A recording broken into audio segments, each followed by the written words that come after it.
Vamos orar aqui agora pelos dizimistas e ofertantes da igreja. Amém. Oramos em nome de Jesus, com toda a convicção de fé, Pai nosso, Pai Santo. Deus, único e verdadeiro, Deus que está acima da crise, acima dos problemas humanos. Nós oramos ao Senhor, que tem o poder de abrir as janelas do céu, onde o homem não põe a mão. Derrama sobre os dizimistas e ofertantes desta igreja as bênçãos celestiais. Os dizimistas fiéis recebam as bênçãos que o Senhor derrama, que vem do céu, bênçãos sem medida. Também os dizimistas fiéis recebam a força de Deus estancando a sangria do devorador. Em nome de Jesus, Pai Santo, repreende o devorador por nossa causa. Pedimos que o nosso trabalho seja produtivo, a nossa vida no campo não seja estéril, e que a nossa felicidade possa ser um modo de evangelizar as nações e todas as pessoas. Oramos pelos ofertantes fiéis, aqueles que não se esquecem da obra do Senhor, que se tornam sócios do Senhor no Evangelho de Jesus Cristo na terra. Pedimos que o Senhor os enriqueça para toda generosidade, para que por meio da generosidade desses irmãos e irmãs, que todo mês estão fazendo a sua contribuição, a sua oferta de amor, a sua oferta sem ser por obrigação, mas com alegria, que eles sejam capazes, pela sua generosidade, de produzir muitas graças a Deus. Oramos assim agradecidos em nome de Jesus. Oramos também para aquela pessoa que agora está nos ouvindo e vendo, que deseja ser dizimista e ofertante, mas está desempregado, está sem renda. Nós pedimos, Senhor, abre portas de emprego, gera renda para esse irmão e irmã, dá-lhe inteligência, sabedoria, estratégia de negócios, uma porta aberta de emprego, uma porta aberta de oportunidade para empreender, para que quando ele receber a sua renda, ele possa cumprir o desejo do seu coração e mais ser abençoado. Nós oramos assim com fé em nome de Jesus, o maior de todos os dizimistas e o maior de todos os ofertantes, porque Ele não deu apenas 10% da sua vida, nem do seu tempo, nem das suas forças. Ele deu 100%. Oramos o nome dEle. Amém. Glória a Deus. Irmão, irmã, amigo, amiga, que está nos vendo, nos dando essa alegria. Esta noite de hoje, desta quarta-feira, eu quero compartilhar com você uma mensagem cujo tema é escândalos. Vamos então ler a nossa Bíblia. Mateus capítulo 18 é o ensino do nosso Senhor Jesus a respeito de como nós devemos tratar escândalos na igreja. Você vai ver em primeiro lugar que ele reconhece que haverão escândalos. Ele diz, é inevitável que venham escândalos na igreja. É inevitável, não há o que fazer.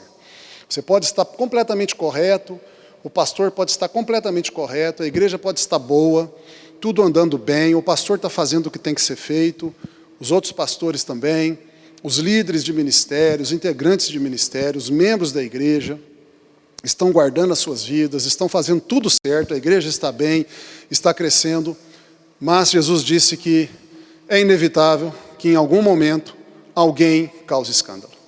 Então nós temos que estar preparados para isso, sabendo que isso vai acontecer e possivelmente vai acontecer várias vezes. Infelizmente. Mas nós temos que estar preparados.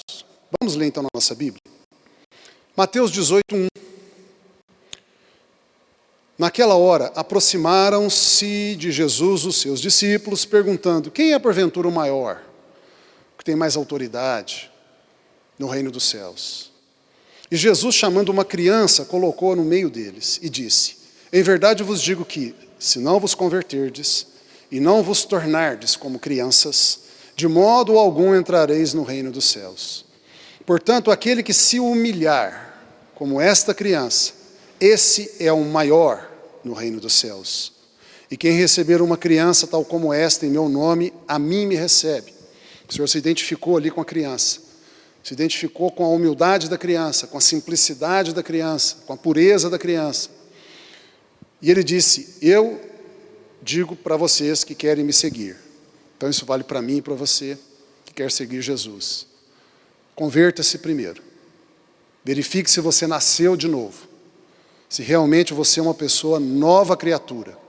Se as coisas velhas se passaram, tudo se fez novo para você. Verifique isso. Só você pode saber disso. Ninguém mais tem condição de saber. Só você pode saber. Você e Deus. Então você tem que saber que você nasceu de novo. Que você foi gerado outra vez. Que a sua vida teve um novo começo pela fé em Jesus. Que você é uma nova criatura por meio da fé em Jesus. É necessário, isso é consciência. Nós precisamos saber disso. Eu não posso dizer, eu não sei se eu nasci de novo, eu não sei se eu sou nascido de novo. Isso é sinal que provavelmente você não é nascido de novo, não é nascido de novo. Porque se você nasceu de novo, você sabe que você nasceu de novo. Você sabe. É como eu sei que eu sou nascido de novo. Eu sei que eu nasci de novo. Se alguém me falar, não, você não é cristão, você não é nascido de novo. Bobagem, porque eu sei que eu sou. Eu me lembro, especialmente, em alguns momentos da minha vida, que eu precisei ter essa convicção para enfrentar os problemas da vida. Um desses momentos foi quando eu entrei em depressão, fiquei 1 ano e meio de depressão maior, prostrado na cama. E nesse tempo eu pensei que minha vida tinha acabado. Mas em determinado momento examinei meu coração e eu vi que eu era uma pessoa nascida de novo. E isso me deu forças fundamentais para que eu vencesse a depressão. Quando você sabe que você é gerado de novo, que você é filho e filha de Deus de verdade, que Deus te gerou pelo Espírito Santo como uma nova criatura, você é um filho e uma filha de Deus legítimo, gerado pelo Espírito Santo, pela fé em Jesus, você tem uma força inigualável e insuperável. Você vai para frente e você vence. Mas o Senhor também disse que não apenas devemos nascer de novo, nós também devemos a nós mesmos nos humilhar. Porque ele disse assim, aquele que se humilhar. Perceba, irmã, perceba, irmão, que a responsabilidade de se humilhar é minha e sua. Não deixa a doença precisar te humilhar. Não deixa a falta de dinheiro precisar te humilhar. Não deixe que um problema grave na família te humilhe. Não deixe que pessoas te humilhem. Não precisa fazer isso. Antes de tudo isso acontecer, você já se humilhou. Porque aquele que se humilhou não precisa ser humilhado por mais nada nem mais ninguém. Você já é humilde. Por que você vai precisar ficar sem dinheiro para se tornar humilde? Você já é humilde. Com dinheiro no bolso, você é humilde. Por que a doença precisa te humilhar? Não precisa, você com saúde já é humilde. Sua família está bem e você é humilde. Seu emprego, seus negócios, sua empresa, sua vida profissional está bem e você é humilde. Porque você se humilha. Você não precisa que o diabo te humilhe. Você não precisa nem que Deus te humilhe. Porque você se humilha. Esse é um segredo bíblico, ensinado várias vezes. Aqui outra vez o Senhor Jesus fala. Você precisa se humilhar. Você precisa tomar a iniciativa de ser humilde. A humildade tem que nascer em você. Isso é muito importante, porque senão a gente não vai andar bem na vida. Se a gente não se humilha, e Deus tem misericórdia de nós, Ele vai pôr a doença para nos humilhar, a falta de dinheiro para nos humilhar, o diabo para nos humilhar. Porque a gente não se humilha. Então Ele tem que vir com um agente externo e nos humilhar. Não precisa ser assim. Não precisa ser assim. Se você se humilhar, você não precisa ficar sem dinheiro, você não precisa ficar doente, você não precisa ter um problema na família. Pessoas não precisam te humilhar, porque você já é humilde.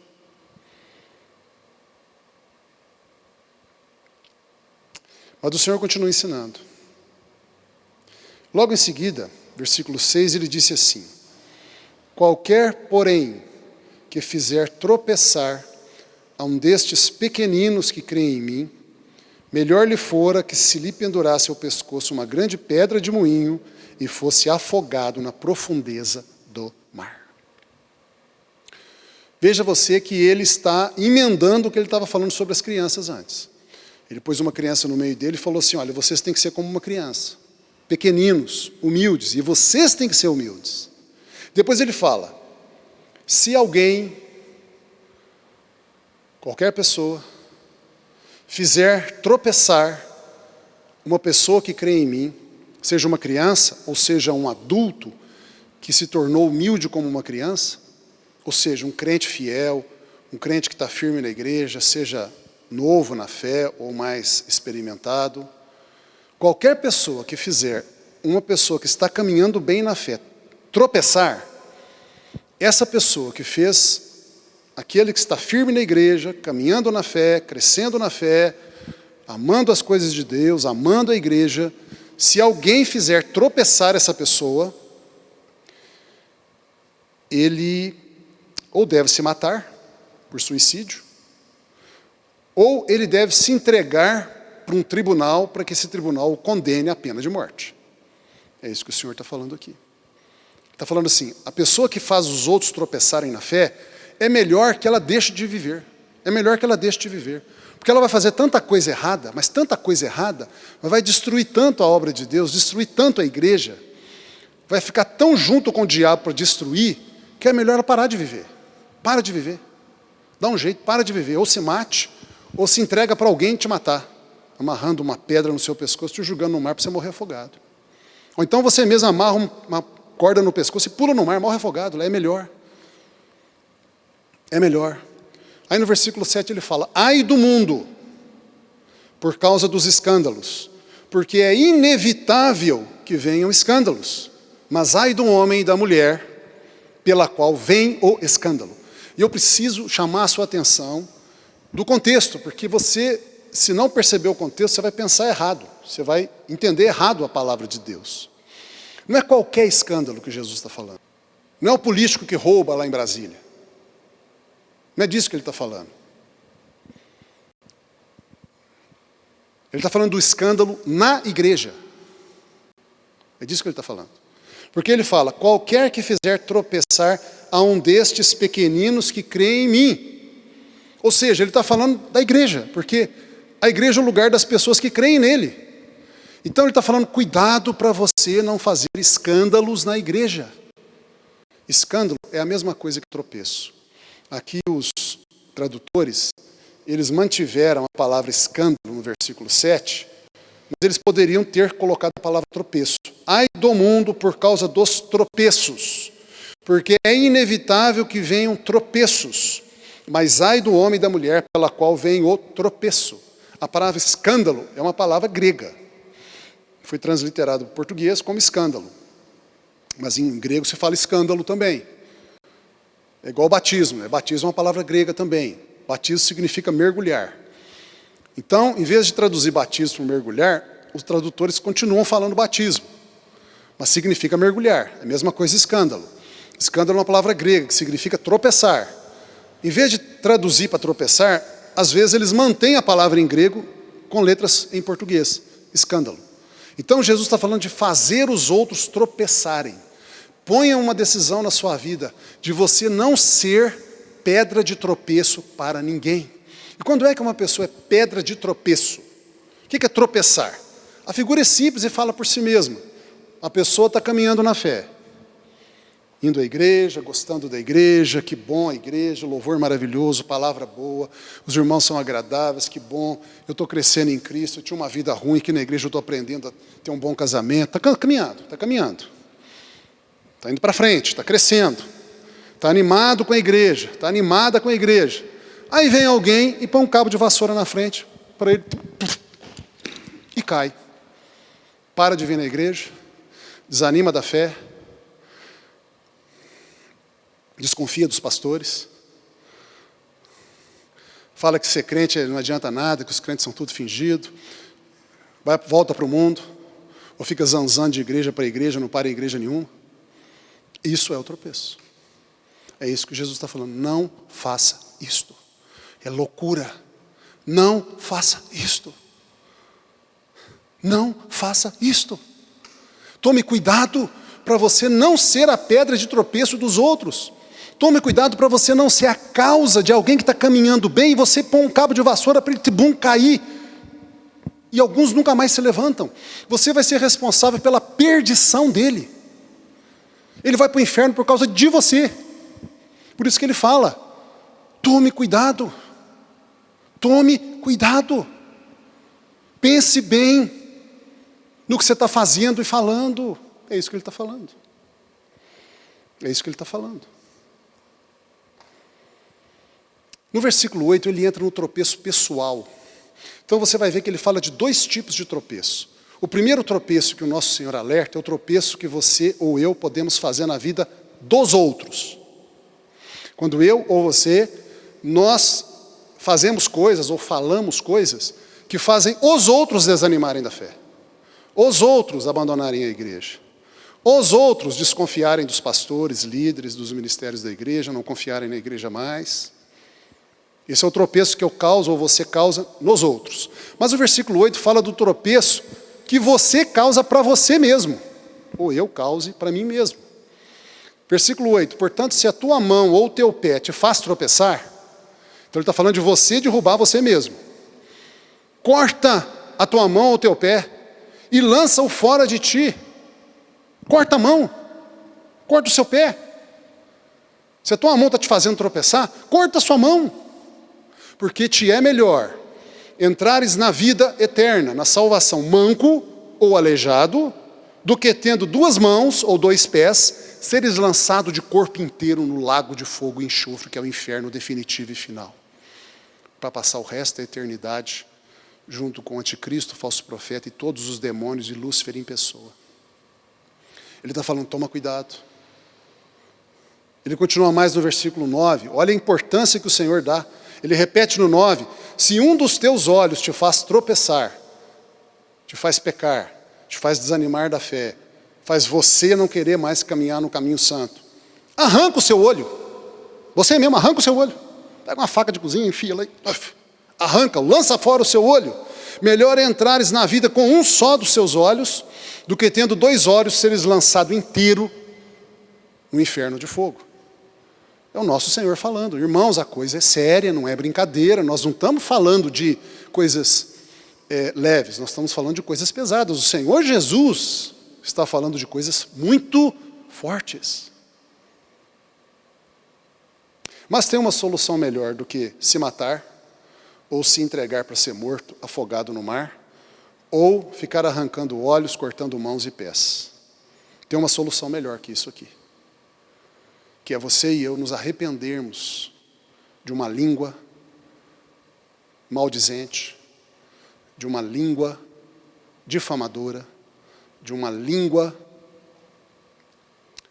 caluniadora, de uma língua mentirosa.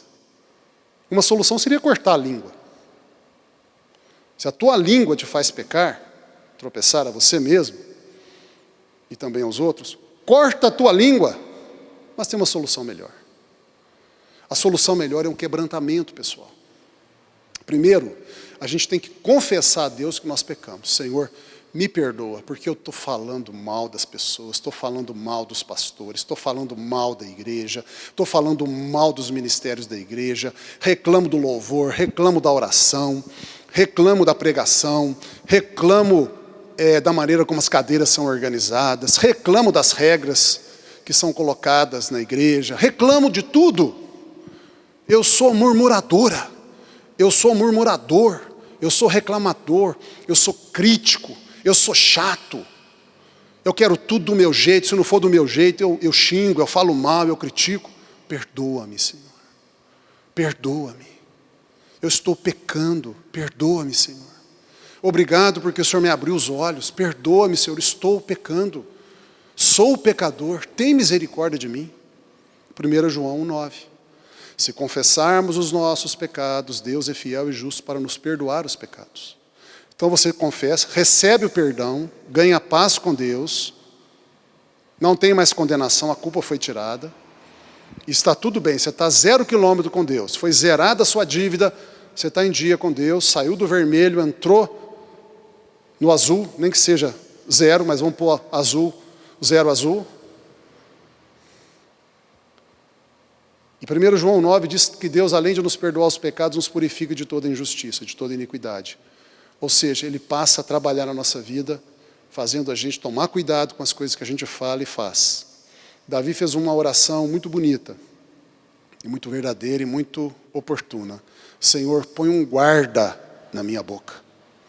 Põe um guarda na minha boca. A hora que eu for falar uma bobagem, a hora que eu for fazer uma maledicência, falar mal de pastor, de líder da igreja, a hora que eu for difamar pastor, liderança da igreja, a igreja, a hora que eu for caluniar o pastor, liderança da igreja, a igreja, ministérios, a hora que eu for falar uma mentira sobre a igreja, sobre os ministérios da igreja, sobre a atuação da igreja, põe um guarda na minha boca, que apita e fala, cala a tua boca, fecha a tua boca, você vai pecar.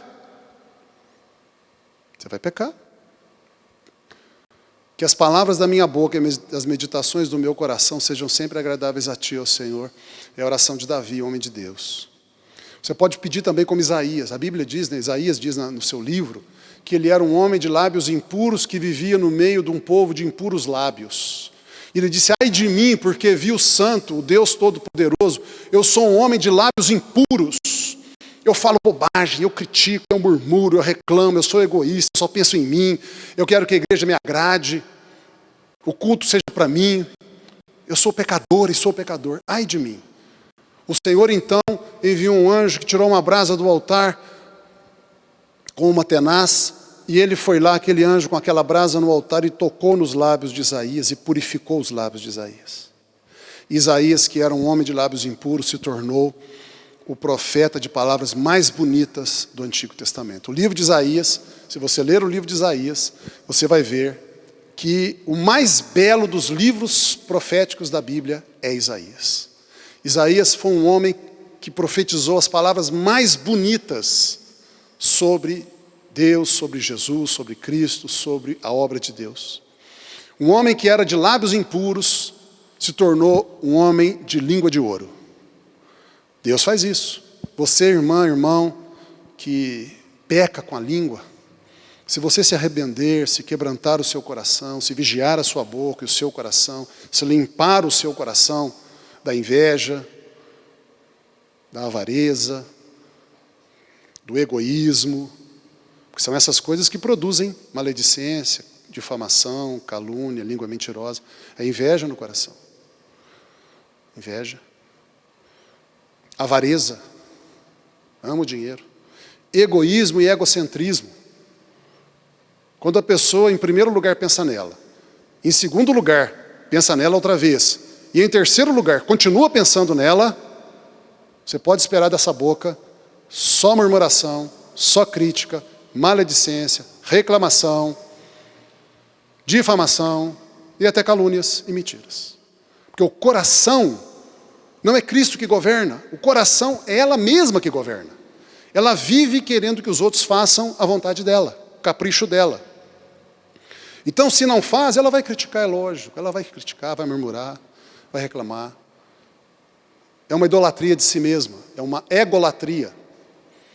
Então, quando você e eu, e nós purificamos os nossos corações, nós podemos nos tornar homens e mulheres que falam palavras lindas, palavras de salvação, palavras de bálsamo na vida dos outros, palavras de socorro, palavras inteligentes, palavras que fazem com que nós sejamos sal da terra, luz do mundo, com que nós levemos a salvação de Cristo a todos os recantos.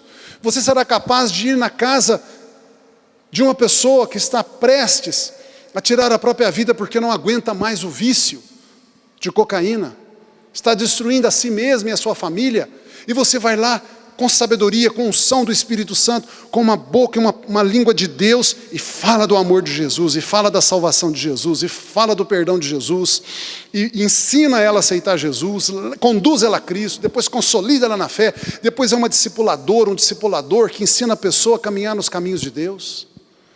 Deus se tirará de uma condição de destruição da igreja para a construção da igreja. Veja o apóstolo Paulo, um homem que perseguia a igreja de Deus, que destruía a igreja de Deus. Ele ia nos lugares onde os cristãos se reuniam e destruía tudo, levava os cristãos presos. Um deles, pelo menos, foi morto, que é Estevão, nós sabemos disso, foi por consentimento de Paulo, de Saulo. Esse homem que destruía a igreja, Deus chamou ele para construir a igreja. O homem que era um destruidor de igrejas se tornou o homem mais importante do cristianismo depois de Jesus. Construtor de várias igrejas, fundador de várias igrejas. Corinto, Éfeso e várias outras igrejas foram fundadas por Paulo. Um homem que escreveu a maior parte do Novo Testamento, que ensinou como é que você edifica a igreja. Como que pode um homem que destruía a igreja se tornou um homem que constrói igrejas? Pode ser o seu destino se você hoje se arrepender dos seus pecados. Se você parar com esse coração que destrói igrejas e se arrepender de verdade e se humilhar e decidir morrer para esse pecado, você pode se tornar uma mulher ou um homem que constrói igrejas, que edifica a igreja, que cumpre a grande comissão. Mais à frente, capítulo 18, verso 15, o Senhor Jesus ensina como que você trata o pecado na igreja. As coisas são muito próximas, por isso que está no mesmo capítulo. O tropeço ou escândalo está muito associado ao pecado. Então o Senhor Jesus aproveita, nesse mesmo capítulo em que Ele ensina sobre os tropeços, o escândalo, Ele também ensina como que você e eu, na igreja, lidamos com o pecado. Versículo 15, se teu irmão pecar contra ti, vai arguí-lo, vai conversar com ele, entre ti e ele só. Se ele te ouvir, ganhaste a teu irmão. Primeira instância, e a primeira ação é o seguinte: alguém pecou contra você? Não fica falando para os outros, não, pelas costas dele. Ah, o fulano fez isso comigo. Ah, o Beltrano fez aquilo comigo. Não faça isso porque você está pecando. Isso é maledicência. Você está fazendo maledicência. Porque Jesus falou, não faça isso. O A pecou contra você. Então, em vez de ficar falando dele pelas costas dele, difamando ele, contando o pecado dele e tal, vai lá e procura ele. Conversa com ele. Você e ele só. Entre ti e ele só. Só vocês dois. Fala com ele, olha, aconteceu isso, isso, isso. Se vocês resolverem entre vocês dois, acabou. Ninguém precisa saber que houve isso. Ninguém precisa saber. Está resolvido. E aí cabe dois tipos de pecado. Existe o pecado objetivo e existe o pecado subjetivo. O que é o pecado objetivo? O pecado objetivo é o pecado que todo mundo sabe que é pecado. Por exemplo, se alguém vai e pede um dinheiro emprestado para você e fala com você, ó, daqui a 2 meses eu te pago, viu? Porque eu vou receber um dinheiro e vou te pagar daqui a 2 meses. E você confia nele. Você confia nele. Não tá, daqui a 2 meses eu espero que eu vou precisar desse dinheiro. Aí essa pessoa espera 2 meses passar e não te paga. Não vem conversar com você nem nada. E pior ainda, aparece com o celular iPhone, último modelo. Você fala, meu Deus do céu. Além de não me pagar, ainda usou dinheiro para comprar um iPhone. Último modelo. Por que não me pagou primeiro, depois compra esse celular? E disfarça, até evita você, passa longe, não fala nada. Pecou contra você. Isso é um pecado objetivo. Pecado objetivo, é pecado, porque ele foi mentiroso, ele não cumpriu a palavra, ele não cumpriu o trato, ele lesou você. Qualquer pessoa vai considerar isso um pecado. Qualquer pessoa sabe que isso é pecado. Isso é pecado objetivo. Mas existem os pecados subjetivos. Vou te dar um exemplo de pecado subjetivo. Vamos dizer que você contrata uma pessoa para fazer um serviço para você na sua casa. Vamos dizer uma diarista. Você contrata uma pessoa diarista para fazer uma faxina na sua casa. E você é a diarista, tá? Para entender bem. Você é a diarista. Então alguém te contrata, você é uma diarista, e alguém te contrata para você fazer um serviço para ela, uma faxina na casa dela. E você vai lá, chega lá às 7 horas da manhã como combinado, e a pessoa que contratou você diz o seguinte, olha, vai fazer isso, limpar a cozinha aqui, os banheiros têm que ser lavados e tal, e tal, e tal, e tal. E você fala, ok, vou fazer isso sim. E o preço é R$150, e a pessoa fala, ok, você vai fazer isso, eu te pago R$150, no final do dia, na hora que eu voltar do trabalho, eu pago você.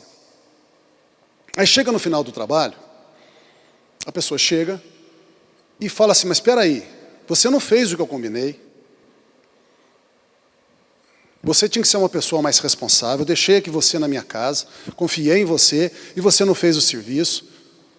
Você devia ter feito. Será que você ficou aí fazendo o que o dia inteiro? Será que você não trabalhou? Será que você ficou aí à toa? Aí você recebe aquilo como uma humilhação, uma ofensa. Aí você diz para ela, você está me chamando de vagabundo? Você está me chamando de trem à toa? Você está dizendo que eu sou irresponsável? E sai magoado com ela. Isso é um pecado subjetivo. Porque a pessoa não te ofendeu com palavras de ofensa direta. Nem vou repetir aqui porque são palavrões, eu não vou falar. Ela não falou palavrão para você. Ela não disse que você é um trem à toa. Foi você que falou isso. Ela não falou. Ela só ficou assustada porque o que tinha sido combinado não foi feito e ela talvez exagerou na maneira de falar e você recebeu como humilhação e ofensa. Outra pessoa talvez não receberia como humilhação e ofensa. Outra diarista, se fosse outra pessoa diarista, ia falar assim, não, tá, eu entendi mal, mas espera aí, não, eu vou ficar até mais um pouco e termino de fazer. O que você quer que faça? Tá bom, tá bom. Não leva aquilo a mal, de boa, tranquilo, continua amigo, não ficou chateado por isso, porque isso depende do temperamento de cada pessoa. Receber uma palavra como ruim, se não é uma palavra de palavrão, uma palavra torpe, é de cada um. Tem gente mais sensível e tem gente menos sensível. Isso é pecado subjetivo, ou seja, o pecado subjetivo é que um acha que é pecado, o outro não acha. O que você tem que fazer? A mesma coisa. Seja pecado objetivo ou pecado subjetivo, você tem que procurar a pessoa e falar com ela. Se ela ficou sem pagar você, não cumprindo o trato, é um pecado objetivo. Procura ela e acerta.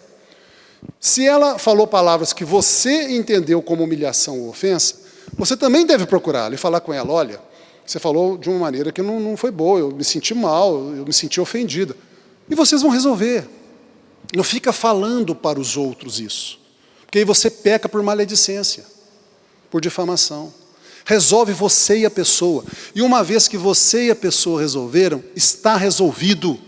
Põe uma pedra em cima, põe o sangue de Jesus por cima e acabou. Nenhum dos dois deve ficar falando para os outros aquilo. Isso não tem a ver com os outros, tem a ver só com vocês dois. Resolvido está, ponto final. Caso isso não resolva, o Senhor Jesus fala da segunda instância. Se, porém, a pessoa que pecou contra ti não te ouvir, não reconhecer que pecou, não pagar a conta, toma ainda contigo uma ou duas pessoas, para que pelo depoimento de 2 ou 3 testemunhas, toda a palavra se estabeleça. Isso é a segunda instância do modo como o pecado deve ser tratado na igreja. Como aqui você tem que tomar 1 ou 2 pessoas, e com você vai ficar 2 ou 3 testemunhas, tem que ser pecado objetivo. Ou seja, para você levar um problema entre você e alguém para fora de vocês dois, não pode ser pecado subjetivo. Porque para que tenha testemunha, tem que haver concordância entre as testemunhas que a pessoa pecou contra você. Vamos dizer que a pessoa com quem você falou, que falou com você de um modo que você entendeu por humilhação e ofensa, diga o seguinte, olha, eu não te ofendi nem te humilhei. Eu não te ofendi nem te humilhei, eu só falei com você que eu estava assustado porque o serviço não foi feito, não foi uma ofensa, eu não quis te ofender. Mas mesmo assim, desculpa, mas você não gostou daquilo, achou que ele tinha que se humilhar mais e qualquer coisa desse tipo. Aí você chama 2 ou 3 pessoas e fala, olha, ele falou isso comigo, uma ou duas pessoas, pode falar assim, não, isso não é ofensa, ele não te ofendeu, não, ele só perguntou por que você não fez o serviço e perguntou se você ficou à toa o dia inteiro, isso não é ofensa, ele não pecou contra você. Ou seja, pecado subjetivo, você não vai conseguir testemunha, e somente você acha que foi pecado. Então o pecado subjetivo tem que ser resolvido na primeira instância, não pode ir para a segunda, não tem jeito de ir para a segunda instância é só pecado objetivo, não pagar o empréstimo é um pecado objetivo. Você pode juntar 2, mais 1 ou 2 pessoas e falar assim, está vendo, vem cá, ó. Eu emprestei o dinheiro para ele, está aqui o cheque, a foto do cheque, compensou, ele recebeu, está nominal a ele assinou nas costas, ele recebeu o dinheiro, ou eu transferi para a conta dele, está aqui o comprovante da transferência para a conta dele, é o nome dele em cima. e ele combinou comigo, tem uma nota promissória aqui, ó, e ele não paga a data que já venceu, e ele me ignora. Essa uma ou duas pessoas vão dizer, né, realmente ele errou. E aí, se resolver nesse grupo de 2 ou 3 testemunhas mais você, né, ou seja, 3 ou 4 pessoas, está resolvido. Não precisa falar para mais ninguém. Esse grupo pequeno resolveu tudo. Se não resolver, aí tem a terceira instância, versículo 17. E se ele não atender essas 2 ou 3 testemunhas, aquele que fez o pecado objetivo, não vou pagar não, vou pagar não, você se vira aí. Não vou pagar não. Ele não quebranta o coração, não reconhece o erro, não resolve. Dize-o à igreja. Jesus fala para a igreja inteira, faz uma reunião da igreja, uma assembleia da igreja, e fala para a igreja inteirinha ouvir, todo mundo ouvir. Todo mundo ouvir. Olha, o fulano de tal pediu emprestado dinheiro para aquele irmão, falou que ia pagar, não pagou e está ignorando e não quer pagar. Se essa pessoa não ouvir a igreja, porque a igreja vai falar assim, paga, irmão, você tem que pagar. Se a pessoa não ouvir nem a igreja, considera-o como gentio e publicano. Ou seja, exclui ele da igreja. Ele não pode ficar na igreja. Exclui ele. Porque ele não é crente. Ele não nasceu de novo, ele não é convertido. Ele é um falso crente, está lá no meio de vocês, mas não é um verdadeiro irmão. É um falso crente. São as 3 instâncias. É claro que a pessoa pode ouvir a igreja, e o problema está resolvido. Vai ficar um pouco envergonhado, porque você vai expor ele, mas ele causou isso. Ele podia ter resolvido na primeira instância, endureceu o coração, foi soberbo. Podia ter resolvido na segunda instância, continuou com o coração duro, soberbo. Essa pessoa forçou você a expor ele para a igreja inteira. Mas a culpa é dele. Ele que fez isso. Ele mereceu isso. Se ele quebrantar o coração, se humilhar, aceitar a disciplina, a reparação, a correção, ótimo, está tudo resolvido, continua na igreja. Esse então é o modo como Deus, o Senhor Jesus, ensina que a gente deve tratar pecado na igreja. Ele continua dizendo, em verdade vos digo que tudo que ligardes na terra terá sido ligado nos céus, e tudo que desligardes na terra terá sido desligado nos céus. Em verdade também vos digo que se 2 ou dentre vós sobre a terra concordarem a respeito de qualquer coisa que porventura pedirem, ser-lhes-á concedido por meu Pai que está nos céus, porque onde estiverem 2 ou 3 reunidos em meu nome, ali eu estou no meio deles. A importância da igreja, a unidade da igreja. E sobre a unidade da igreja eu quero ler com você Efésios capítulo 4, versículo 1 até o 4. Rogo-vos, pois eu, prisioneiro no Senhor, que andeis de modo digno da vocação a que fostes chamados. Ou seja, proceda na sua vida de um modo digno de um cristão verdadeiro, que é a vocação que fomos chamados. Versículo 2. Com toda humildade e mansidão. Percebe a humildade? Com toda humildade e mansidão. Com longanimidade, que é paciência. Suportando-vos uns aos outros em amor. Suportando e ajudando uns aos outros em amor.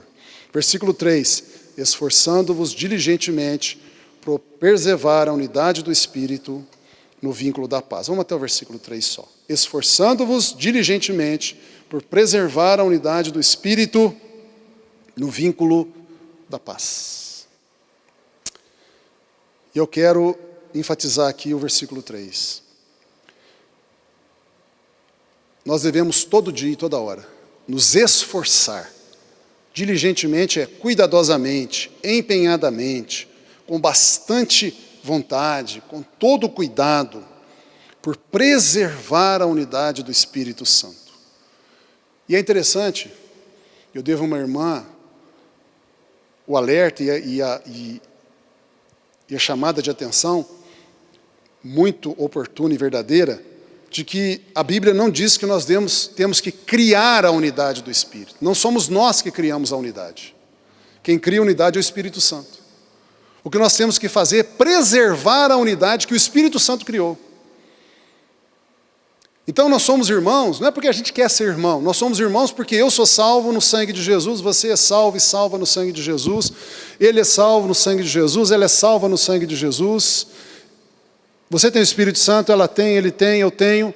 Então, isto é a unidade que o Espírito Santo já criou. Não foi eu e você que fizemos isso. Nós não nascemos de novo pela nossa própria força. O Espírito Santo não está em nós porque a gente enfiou ele à força. Ele que quis entrar. Nós não somos irmãos porque eu quero ser seu irmão e você quer ser meu irmão ou irmã. Não, nós somos irmãos porque nós somos filhos do mesmo Pai. Então, a unidade entre nós já está criada. Não foi eu nem você que criamos. O que a Bíblia diz é que nós temos que preservá-la. Isso é muito profundo e importante. Ou seja, ela está criada. A unidade da igreja está pronta. Nós já somos uma igreja unida pelo próprio Espírito Santo. Eu e você temos que tomar cuidado para a gente não destruir essa unidade. Ora, se a Bíblia fala que nós temos que preservar com diligência, com esforço diligente, com bastante esforço e cuidado, é porque a gente pode destruí-la. Então, a unidade da igreja, nós sermos unidos aqui dentro, e na nossa vida como cristãos, nesta igreja local chamada IBCL, depende de mim e de você.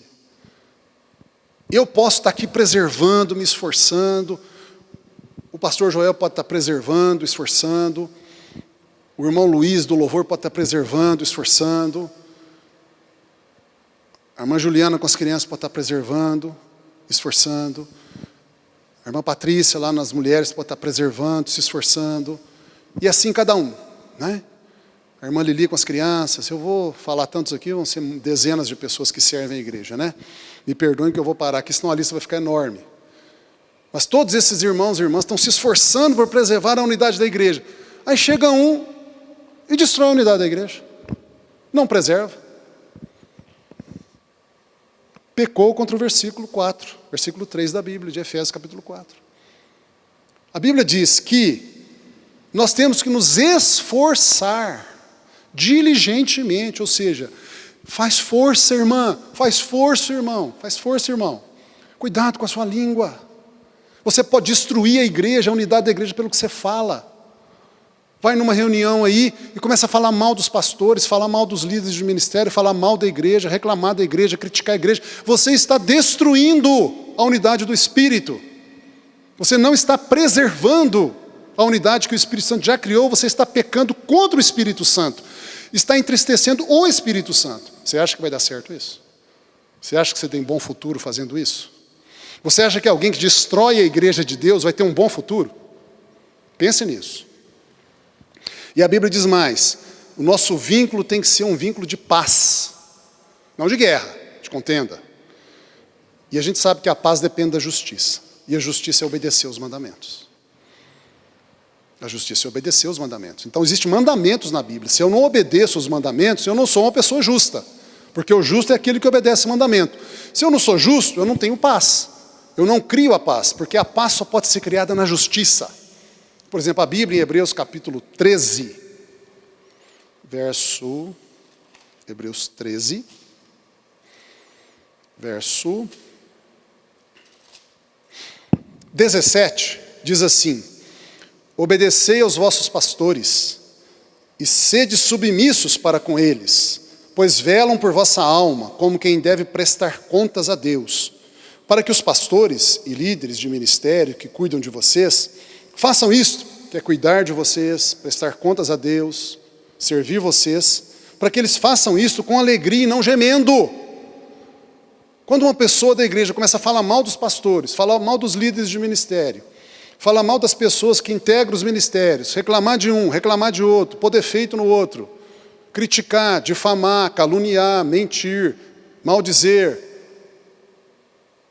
puxar para trás, sabotar.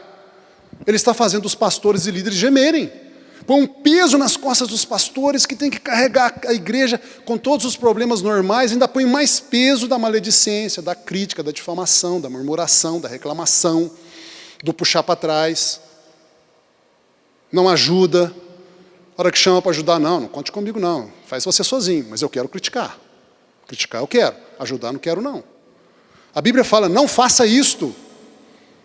Não faça isto. Porque isto não tem proveito para você. A crítica, a reclamação, a murmuração, a maledicência, a difamação, a calúnia, a mentira, o puxar para trás, não tem nenhum proveito, nem para a igreja e nem para você. Ou seja, você vai se dar mal. Você vai se dar mal. Infelizmente. Mas nós não somos essas pessoas, amém? Você não é essa pessoa, eu também não sou essa pessoa. E se nós estamos sendo, nós vamos corrigir isso agora. Nós vamos resolver isso agora. Nós vamos pedir perdão ao nosso Deus, eu vou pedir. Lembre-se você que a espada, a palavra de Deus é uma espada de 2 gumes. Ela corta quem ouve e quem fala. Tudo isso que eu estou falando para você me corta também. Toda essa palavra serve para mim também. Eu não estou fora dela. Ela vale para mim tanto quanto para você.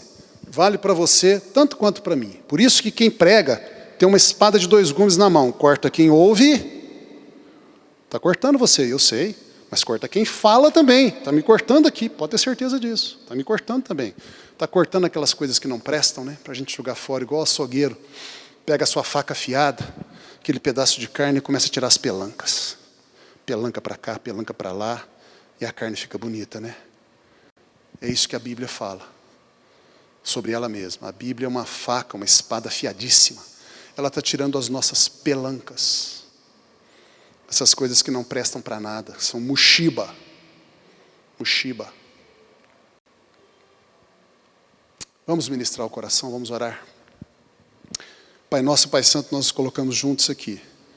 Como irmãos e irmãs. Nós, em primeiro lugar, confessamos o nosso pecado. Eu confesso o meu, nós confessamos o nosso pecado de não preservarmos a unidade do Espírito no vínculo da paz. Não obedecer os teus mandamentos. Em especial os pecados da língua. Nós não estamos obedecendo os mandamentos sobre os cuidados com o uso da língua. Nós temos pecado contra o Senhor, contra a igreja e contra o Espírito Santo. E nós pedimos perdão ao Senhor, pelo sangue de Cristo que nos purifica de todo pecado. Recebemos o perdão, purifica-nos dessa iniquidade, Senhor. Limpa-nos dessa iniquidade, como o açougueiro limpa as pelancas de uma carne, para que ela se torne útil e proveitosa. Assim também tira, Senhor, todas essas mushibas da nossa vida. Nós oramos assim, em nome de Jesus. E nós pedimos ao Espírito Santo que coloque um guarda na nossa boca, que nos ensine a nos humilharmos a nós mesmos e a termos um coração quebrantado todo o tempo. Porque os que são de Cristo Jesus crucificaram a sua carne com suas paixões e cobiças. Nós oramos assim, porque nós somos de Cristo. Espírito Santo, nos faz uma igreja, nós IBCL, uma igreja que preserva a unidade do Espírito, no vínculo da paz, que tem gratidão no coração pelas pessoas que aqui estão servindo, que valorizam cada ato de serviço santo aqui dentro. Tira de nós, Senhor, tudo que não presta. Nos faz, Senhor, ser um testemunho de Cristo na cidade de Lavras. Que nós sejamos uma recompensa agradável ao Senhor, pelo teu penoso trabalho de alma. Nós oramos assim, em nome de Jesus. Em nome de Jesus. Deus te abençoe, irmão e irmã. E estamos caminhando nesse tempo de epidemia, nós estamos debaixo de um decreto. Você sabe que a gente começou hoje um lockdown pelo prefeito. Não tive ainda acesso ao decreto, mas ouvi a live dele no sábado. E estamos concordando, estamos entendendo a posição do prefeito, vamos ajudar no que cabe a nós, da nossa parte. E vamos continuar orando para que Deus providencie logo a solução desse problema. Enquanto isso, vamos valorizar esse tempo em casa, com a família, vamos buscar a Deus, tempo precioso para nós. Que o amor de Deus Pai, a graça salvadora do Senhor Jesus e as doces, meigas e profundas consolações do Espírito Santo, e a edificação do Espírito, e a unidade do Espírito Santo, seja com você, com sua família, todos os dias do resto dessa semana. Deus te abençoe e te guarde.